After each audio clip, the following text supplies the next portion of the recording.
Labas, kolega. Pametėsi iki oro uosto. Sėsk, man pakeliui. Ačiū, nebloga mašina. Nusprendė išbandyti laimę mūsų krašte. Po ženklo į dešinę suk. Parodysiu, kur užsakymus imti. Na, o aš išvažiuoju. O tau gal geriau pasiseks, sutaupysi pinigų, firmą savo įkursi. Matai, čia bazė. Tokios stovi kiekvienam miestelį pasikrauni ir važiuoja į kitą. O čia žmogus mašiną pigiai parduoda, bet gali būti daužta. O gal ir nuvaryta. Taisyklių siūlau nepažeidinėti. Mentai mūsų griežti. Jie reikalaus sustoti stok, nes ir peršaut gali. O čia aikštelė. Mašinas brangiau parduoda, bet be apgaulės. O kairiai posūkis į lenktynių trasą. Skelbimus apie lenktynės rasi pranešimų gavyklyje. Svarbiausia – nepavėluoti į startą.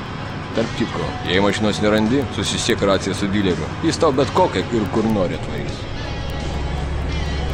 Kolonėlė kairiai matai, jos visos sunumeruotos. Jei sugalvosi iš naftos bazės benziną cisternomis vežiot, jie tau kolonėlės numerį nurodys, žemėlapį jos pažymėtos. Moka daug, bet krovinys pavojingas, o ir mašinai vilkiką teks keisti. Čia mūsų servisas. Mašiną sutvarkys. O jei norėsit ir privalumų visokių taisys, neuždyka žinoma. O jei nedaug dievė nuo kelio nulėksi, kvies gelbėtojus. O kokia čia bazė su deimantais? Sako, vienu reisu mašina atsiperka. Čia deimantų kombinatas, kalnuose už tarpeklį. Bet be užsakymo tenos nekiš. Postas to vienintelį kelią kontroliuoja. Mašina gal ir atsipirks, bet užtat rizika didžiulė. Banditai čia siauti ir krovinį tingrati ir pinigus. Ėjo gandas, kad yra dar vienas kelias, propleistas šachtas. Tik kad niekas to kelio nerado.